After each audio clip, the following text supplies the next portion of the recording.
ఇస్తా అని చెప్పి మోసం చేసి మమ్మల్ని ఓట్లేయించుకొని వాళ్ళు మినిస్టర్లు ముఖ్యమంత్రులు అయ్యి ప్రభుత్వాలు వెళ్ళారు. కానీ మా వికలాంగులకు మాత్రం ఏమాత్రం ఎక్కడ కూడా డబుల్ బెడ్రూమ్ ఇల్లు ఇవ్వలేదని చెప్పి ఈ సందర్భంగా తెలియజేస్తా ఉన్నారు.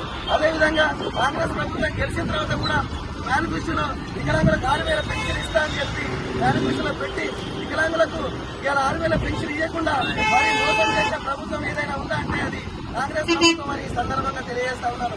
మిత్రులారా, మరి ఈ సందర్భంగా వికలాంగులను మోసం చేస్తూ మరి ఇలా 6,000 పెన్షన్ తో పాటు డబుల్ బెడ్రూమ్ ఇల్లు కూడా మరి కేసీఆర్ కట్టించిన ఇల్లు ఇంతవరకు ఎక్కడ కూడా ఇయ్యలే. కాబట్టి మరి ఆ ఇళ్లను కూడా సాధ్యమైన తొందరలో మరి మా అకులాపూర్ మెట్టే కానీ తెలంగాణ రాష్ట్ర వ్యాప్తంగా అన్ని మండలాలలో 31 జిల్లాలలో ప్రతి ఏరియాల వికలాంగులకు ఎక్కడ కూడా న్యాయం జరగలేదు. వికలాంగులకు అన్యాయపరిచే విధంగా ప్రభుత్వం చూస్తా ఉందని చెప్పి ఈ సందర్భంగా తెలియజేస్తా ఉన్నారు. మరి అదేవిధంగా బ్యాక్లాగ్ పోస్టులు ఇస్తామని చెప్పి గత 4 సంవత్సరాల సంది ఇంతవరకు ఒక్క వికలాంగులు కూడా బ్యాక్లాగ్ పోస్టులు చెప్పిన ఇవాళ ఉద్యోగాలు లేని పరిస్థితులు వికలాంగులు రెక్కాడతగా దొక్కడం కష్టజీవులు ఇవాళ పెన్షన్లతోటి బతికే రోజులు ఏర్పడతా ఉన్నాయి.